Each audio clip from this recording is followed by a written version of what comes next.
The Elden Ring DLC added a lot of new weapons and spells to the game, but they also added brand new spirit summons. People have already done runs using the stronger ones like Taylew the Golemsmith, Tish, and the Metyr, so I decided to try and see if I could beat every major boss in the DLC by only using the worst summons in the game. As always, I have two simple rules. 1. I'm not allowed to use any of the unique named summons. This means no Taylew, no Tish, not even Oleg or Lutel, and other summons of that kind. And 2, I'm only allowed to heal and buff my summons. This means I'm not allowed to do a single point of damage to any of the bosses. With that said, let's jump right into it.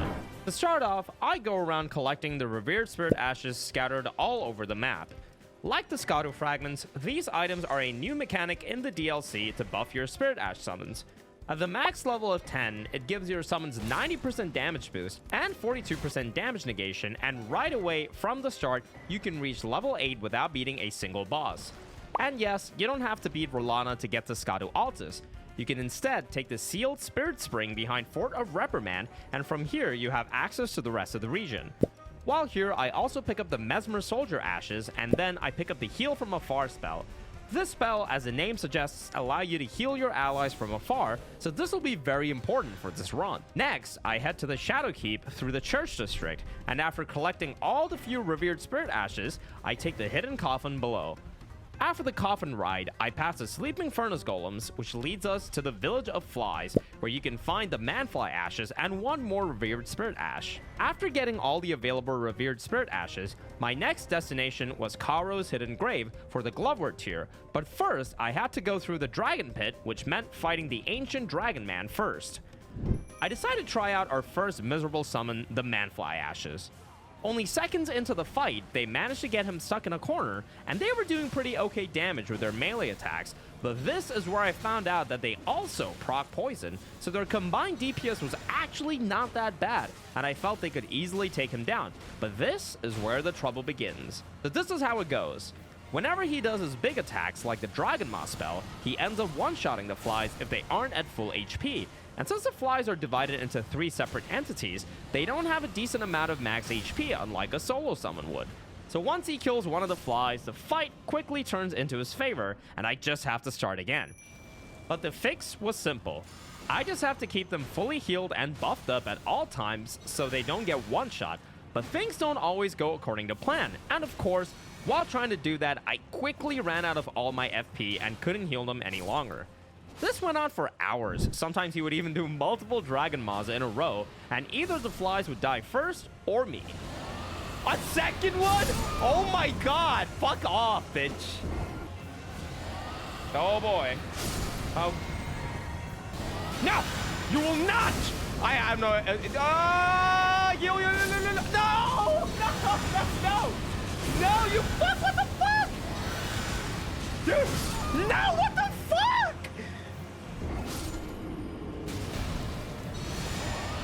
No, dude, how does he know? The triple! Ah, dude. After struggling for 3 hours here, I still stayed with the manflies, and in the end, it was down to luck and some really good buff timing. He did 2 Dragonmas in a row here, but luckily I managed to heal them back up immediately, and yeah, we finally had Dragonman down. Once this was over, I get access to the Jagged Peak. I head to the Dragon Altar and get this grace, which I'll come back to later in the run.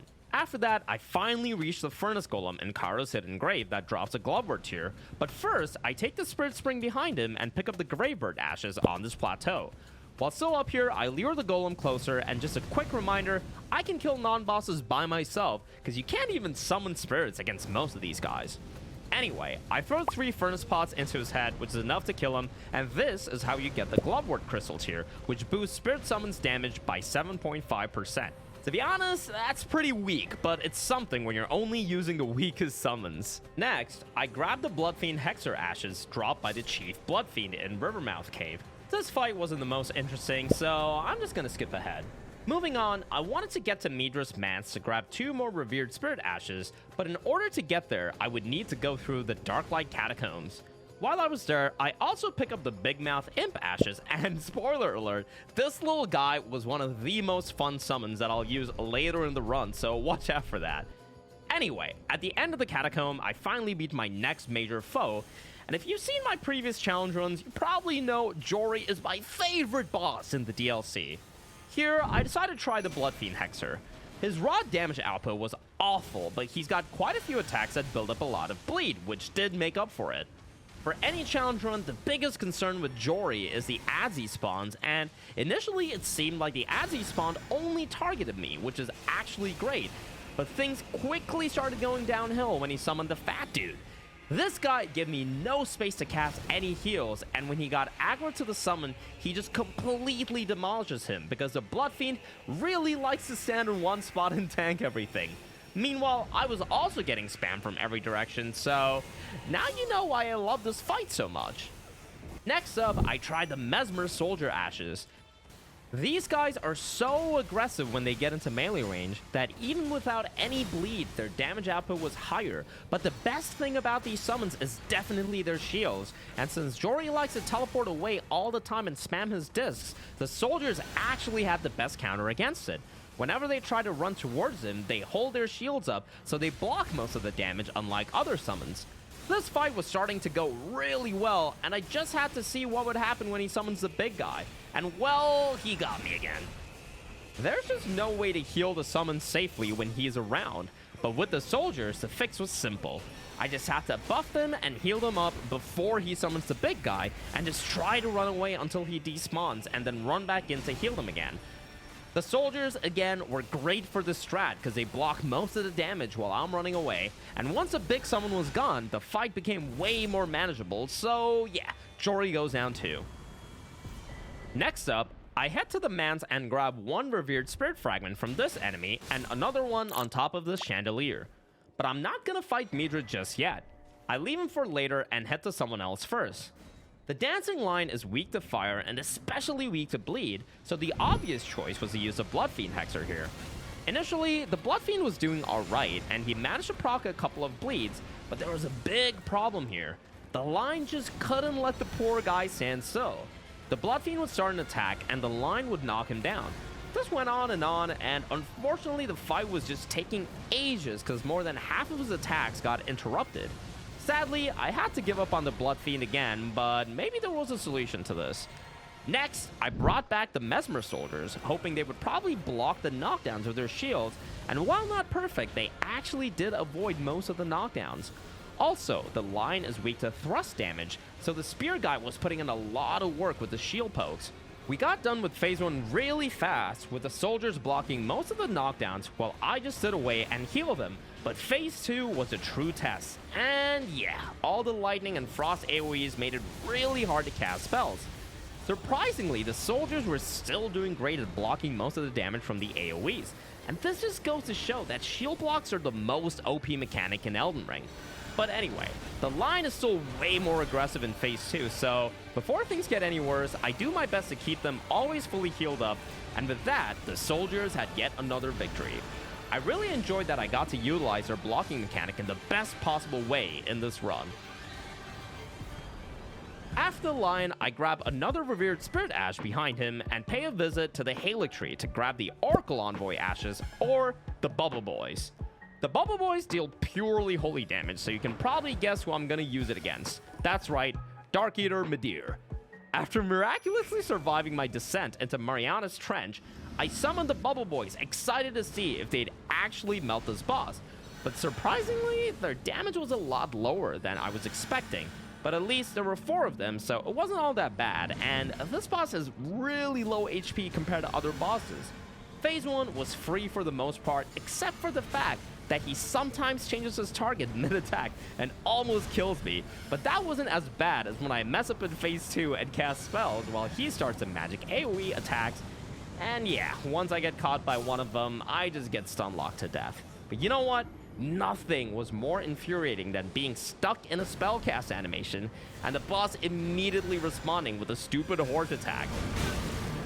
This fucking horse is a piece of shit! Dude, the horse aims for me. Oh my god. I was getting my face smashed in left and right, while the Bubble Boys, on the other hand, turned out to be so tanky that even his huge magic AoE attacks barely did anything to him. I didn't even have to heal them like crazy in this fight, and we easily took down the Putrescent Knight in just 3 attempts. Next, I decided to take on Rellana, and this time I used a Blood Fiend to give him another chance to redeem himself after his past 2 failures. Again, his raw damage is just awful, but he did pretty well in proccing bleeds here as well. The Blood Boon attack especially was the best thing here, because unlike other bosses, Rellana usually sticks close to him, so she stays in the Blood Flames for a decent bit of time. And even though she's one of the most aggressive bosses in the DLC, her damage output wasn't as crazy, but I was worried that would quickly change in Phase 2 though. After a few more bleeds, we finally reach Phase 2 on the first attempt, and Rellana starts this phase by doing the fire variant of her transition attack. But surprisingly, the Blood Fiend easily tanks all of it, because apparently he has 40% fire negation, so at least there was one less thing to worry about. One big thing that changes with Phase 2 is that she starts chaining combos one after another, so now her damage output was starting to get scary nonetheless. But luckily, she only focuses on the Blood Fiend the entire fight, so I could safely do my job of healing the summon. The only thing left to see was if he'd be able to live through her Twin Moons attack, and while the moons barely tickle him, she obliterated me instead because I was stuck in the spellcast animation as usual. Well, this was entirely on me, so I had to give him another chance. This time, I tried to be careful of the moons because that's like the only attack that can even hit me, and yeah, we took down Rellana on just the second attempt. Before making my way to the next boss, I pay a visit to the Furnace Golem in front of the Shadow Keep to grab the Crimson Burst Dry Tear, which continuously heals your nearby allies. As we're starting to get to the harder bosses, maybe this would help a little. Next up, it's Commander Gaius. I couldn't think of anything specific to use against him, so I decided to throw the Haley Tree Soldiers at him and see what they'd do. And right off the bat, it was really shocking that Gaius didn't completely demolish them like a truck with his charge attack. Another surprising thing I learned here was that these guys throw so many poison pots that we got a poison proc only seconds into the fight. And while you wouldn't expect their daggers would do much damage, they were actually making short work of them because there were 4 of them, so that added up a lot. Though most of Gaius' attacks don't do too much damage to the soldiers, when he does his charge attack next to the stairs, he hits them like 5 times in a row and deletes half their HP. Oh, and if you're wondering, where did 2 of my summons suddenly go? Well, I also learned here for the first time that these guys decide to Sudoku themselves when they reach half HP for some reason. Now you're probably thinking, beating anything with these summons would be out of the question. But I like a challenge, so I went with the soldiers again, and yeah, it did take many deaths to finally get a good attempt. My strategy here was to obviously keep them always healed up, especially when he does the charge attack. They at least get knocked down, so I just have to quickly heal them over half HP before they get up and decide to blow themselves up again. Same thing when he does his spinning gravity attack. They get knocked down and I immediately heal them back up. I probably could have used something else here to make the fight easier, but it was definitely way more fun to beat him this way, and there you have it. We finally had Gaius down with probably one of the worst summons in the game. Speaking of the worst summons, next I go to Liurnia to pick up a summon that probably no one has ever used, the Landsquirt Ashes, and this is what we're going to use for Messmer. Messmer is a tough one. He likes to jump around a lot, he has some really long combos, and worst of all, he does insane damage, especially with his fire attacks, so you'd be wondering what such weak summons could ever do against Messmer. Well, the great thing about the Landsquirts is that the poison cloud they release doesn't just build up poison, but it does crazy amounts of tick damage if enemies continue to stand in it. And to give you an idea of how tanky they are, Messmer's long weapon art combo barely deals 20% of their HP, while on the other hand, the Poison Cloud keeps tickling down his HP faster than even Scarlet Rot. So my strategy here was to keep him stuck in this corner so he permanently stays in the cloud, and as you can see from the damage, the Landsquirts didn't take very long to trigger Phase 2 on literally the first attempt. But surely, Phase 2 was not gonna be this easy, right? I was wondering if the same strategy of baiting him into a corner would work, because in this phase, he likes to teleport around the entire arena with his snake attacks, but surprisingly, he just decided not to.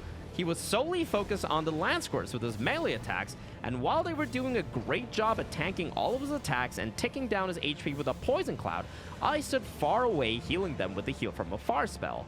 After a while, he does try to escape a couple of times, but I just had to bait him into the corner again and run back to my safe spot.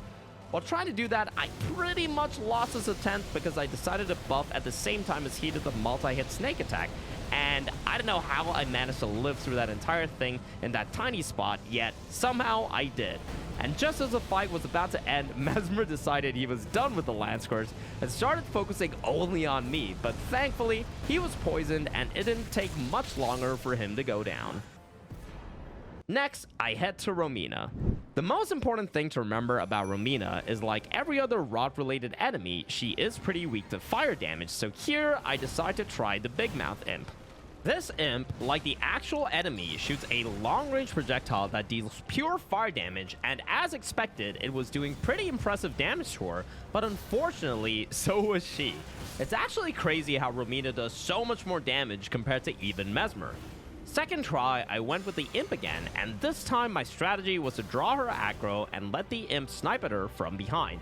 And he is indeed a true sniper. I mean, just look at the crazy range his projectile has. Especially in Phase 2, when Romina starts doing her flying attacks, he does the coolest thing ever. He manages to hit her mid-air while she's in the middle of her attacks. Speaking of Phase 2, a cool fact about summons is that they're immune to all status effects, so despite how many attacks and AoEs she hits him with, he doesn't get affected by her rod, so that's at least one less thing to worry about in this fight.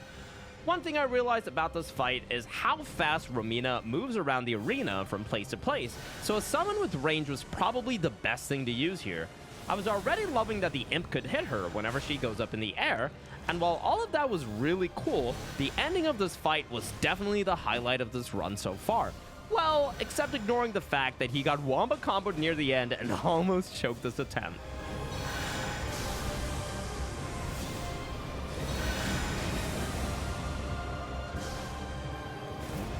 Oh, the aerial! Holy! Holy shit, the fucking aerial kill! Dude, this guy's fucking insane. Look at him. After Romina, I finally get access to the final area, Ainrun Ilim. Here, I run around for a bit and collect the final few revered spirit ashes and reach the maximum spirit level. Then I head to the Finger Ruins where I pick up the Finger Creeper ashes, and what better boss to use it on than the Mother of Fingers herself? Well, no, this definitely wasn't happening. The Finger Summon turned out to be completely useless because it's mostly meant to be a support summon that heals. Okay, so time for something a little bit more serious. This time, I tried the Greybird Ashes. This summon shoots a Ghost Flame projectile, which on its own does okay damage, but then it can spread on the ground, dealing even more tick damage, and for a big boss like Metyr, this was great. I honestly haven't seen anyone else do this much damage with a single attack throughout this entire run. The magic projectile also builds up frost, but it probably wasn't happening because the bird doesn't use it as frequently as I was hoping for. Besides the Ghost Flame orbs, the bird mostly does little peck attacks when he's in melee range, which does decent damage if he manages to hit her belly at the front, because she takes 50% more damage, but the bird definitely wasn't completely OP. He's pretty susceptible to knockdowns, which slowed down this fight a lot. My strategy here, for the most part, was identical to Messmer. Just stand away and heal him while he pecks his way to Phase 2. In Phase 2, I was worried about her big laser attack, but luckily I was far enough away when she did it, and it didn't really do much damage to him thanks to him getting knocked down and avoiding the multi-hits of the AoE. While in the middle of all this, I kinda just forgot that Metyr can target me too, and unfortunately ended up getting roll caught by her triple lasers, and this is how a nearly perfect first attempt ended. The next few attempts ended with either me getting caught by the giant laser or him getting overwhelmed by massive AoEs. But anyway, the bird was performing way better than expected, and it only took one more attempt to take down Metyr from there. Next, I decided to take on Midra. And just in case you're confused, you actually can't summon Spirit Ashes in its first phase, so I had to beat him up with my fists. Now on to the actual boss. Here continues the theme of me trying the worst summons possible. I decided to try the Miranda Flowers, and yeah, this definitely wasn't happening. Unlike the land squirts, these guys only build up poison and don't have the crazy tick damage. Next attempt, I tried the Spider Scorpion Ashes. There are several good things to say about this summon. First, he does pretty insane damage, and second, he recovers really fast after getting hit, but best of all is the fact that he's the biggest tank summon I've used so far. Midra's melee attacks, fire attacks, literally all of them barely did any damage to him, even in Phase 2. The big AoEs looked like a joke. It was already looking like Midra had no chance. They were both trading relentlessly with each other, but poor Midra was a little too squishy, and the Scorpion was a little too tanky. The only attack that actually came close to doing a noticeable amount of damage in this fight was his Long Frenzy Wombo combo, and even that was countered by just one heal. So yeah, this fight was pretty straightforward from here, and the Spider Scorpion completely steamrolled Midra on his very first attempt. And speaking of completely melting bosses, the Scadutree Avatar was up next, and the obvious choice here was to use a summon that can deal fire damage, so my first choice was the Inquisitor's Ashes that I picked up in Ainrun Elim. These guys have a ranged Fire Breath attack, which I'm not sure if it actually has any range because it rarely ever hits the boss, and unfortunately, these guys were too much into staring at the boss than actually doing the Fire Breath. It seemed like no one was actually doing any damage to anyone, and it was just taking ages, so I said fuck it and decided to try something else. I tried the Man Serpent Ashes, and hopefully this guy wouldn't let me down, and sure enough, his weapon art just melts the boss. The weapon art spreads magma on the ground, so even if he gets interrupted, the boss still takes pretty massive damage from it, and just like that, he takes down the first phase in just 2 hits. After a little bit of stalling from the boss, Phase 2 got the same treatment. Phase 3 adds the needle AoEs, but they didn't deal too much damage and only gave the lizard free attack windows as the boss lays his head down for a long time after. And with that, we had the Scadutree Avatar down as well. After, I go back to the Dragon Altar and head towards the top of the Jagged Peak for my next encounter. On the way there, you can defeat these 2 dragons, which allows you to summon Egon in the next fight, but for now, I decide to skip this and continue to scale the mountain. Finally, we make it to the top of the peak, which brings us to Bayle. Bayle was probably going to be the most fun and toughest boss for this run, and you'll see why. First, I tried the giant rat ashes here. To be honest, the rats were probably the worst thing I could use here, because if the boss isn't close to them, they just like to stand back and stare at him, and they are really squishy, and of course, Bayle was hitting like a truck, as you'd expect. Most of the times, he would also knock them back, so all in all, they were getting completely obliterated, and so was I. Next attempt, I give the rats another chance, and the very first attack he does, the Fire Breath, deletes half their HP. It was already looking impossible here. With how much damage he was dealing, I just couldn't heal them enough without getting killed myself in the process. After forcing myself to retry a few more times and fail, I think it was finally time to recruit someone special. I know this probably breaks the rules of this challenge, but it's Egon. No Bayle is complete without Egon. But first, I had to take care of these drakes. Here, I used a Horn Warrior Ash, and this guy turned out to be just slightly better than useless. For the most part, he just didn't really care about the boss, so yeah, this fight took about an hour, so I'll skip ahead. After finally talking to Egon, I go back and summon him inside the arena. And in case you didn't know, summoning NPCs inside the boss arena doesn't increase the boss's HP, as opposed to summoning NPCs that have their sign outside the arena. I used the rats again, and this time around, the rats finally started doing some damage when they managed to get underneath him, but it did make him do his downward Fire Breath attack a lot more. Meanwhile, Egon was standing far away, landing headshots after headshots. Having Egon on the team also made healing the summons easier, because Bayle had someone else to target, so I managed to heal them quite a bit. Well, except for here when Bayle did the roar and one of the rats went from 100 to 0 in mere seconds. Anyway, with the help of Egon doing most of the heavy lifting, we finally managed to reach Phase 2 with 4 rats still on the team, which quickly went down to 0 because Phase 2 makes healing so much harder. We still had Egon alive, so I just had to keep him alive and hopefully he'll get the job done. But for some reason here, I just kept hitting Bayle with my spell, and there goes Egon too.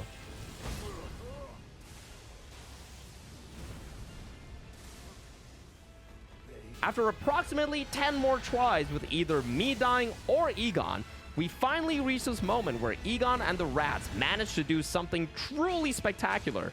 They actually managed to stagger Bayle, but what was even more insane was this. I don't know if you can quite see it, you might have to pause the video, but Egon actually perfectly jumps both hits of Bayle's nuke while he does his Dragonman attack. And with that, in true cinematic fashion, Egon takes Bayle down with a harpoon to the back.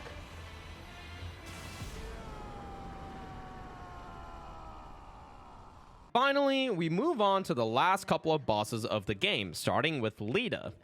I decided to try the rats again, seeing how they performed in the last fight, and while they were doing great against Dane, Leda joins the fight and complicates things. She absolutely destroys the rats, of course, but I'd always get one-shot by her weapon art as well. Next, I tried the Avionet soldiers, and they turned out to be way worse than the rats. They dealt less damage and were pretty susceptible to knockdowns. After struggling for a while, I decided to bring back the land squirts because I needed something that could tank a lot of hits without me having to constantly heal them and getting one-shot by Leda. As expected, the land squirts were melting them, but this definitely wasn't free because first, these guys have the most absurd amount of HP for some reason. Nearly 30k effective HP each, including their HP flasks. And second, this is where I learned that no boss in the game comes even close to the shared DPS of Leda and Dane combined. So sadly, I lost all 3 summons shortly, one after another. But it was time for some revenge, so next, I used a Farah Missoula Beastman, and right away from the start, these guys turned out to be the most aggressive summons I've used in this run, even more than the Messmer soldiers I used earlier. They pretty much almost stun-locked these NPCs and just kept swinging away while hardly getting staggered themselves compared to the other summons. They take down Dane probably only a minute into the fight, and soon after, Leda gets trapped in a corner and is stun-locked to her death. Oh, the double cleaver. Yeah, that's right, no more heals, bitch. No more fucking heals. And here we are, the final boss of the game. Promised Consort Radahn. With Radahn, I mentally prepared myself, convinced that it would take the most amount of time by a long shot. So let's begin. First, I try the manflies, and I immediately get the answer from Radahn that the manflies don't stand a chance. So instead of wasting any more time with them, I try the Mausoleum soldiers, and the same thing happens. Apparently, Radahn's spinning gravity attack always does like 5 times the damage to summons, so I just have to get lucky and hope that he chooses not to do the attack. A few more tries and we finally get into the action, and straight away, the Mausoleum soldiers are going ham on him. Their damage is fantastic, but health-wise, these guys were pretty weak. We get to phase 2 after only 30 seconds into the fight, but also 2 soldiers down, so I didn't have high hopes.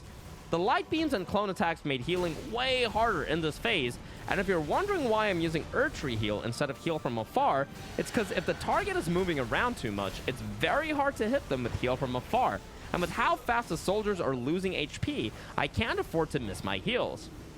After this attempt met its quick end, I tried a few more things. I tried the archers, and they were pretty bad. They could deal frost damage, but nothing impressive enough to take on Radahn. I tried the Avionet soldiers. They were alright, they managed to get to phase 2, but still no better than the Mausoleum soldiers. And once I ran out of all of my options, I finally had to once again go for the nuclear option, the Land Squirts. The Land Squirts came to my rescue yet again. By now, you're probably well aware that these summons are the biggest tanks that I've used in this run. So instead of making things more complicated by using more agile summons, the plan was simple. Do the same thing that I did on Messmer. Since they don't move, I could actually use heal from afar now, which greatly negates the chances of me getting caught in the middle of his attacks.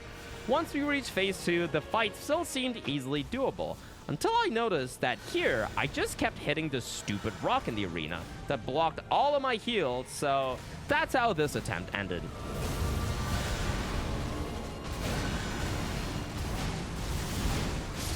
Oh, dude, I was hitting like a fucking, I was hitting this fucking rock here.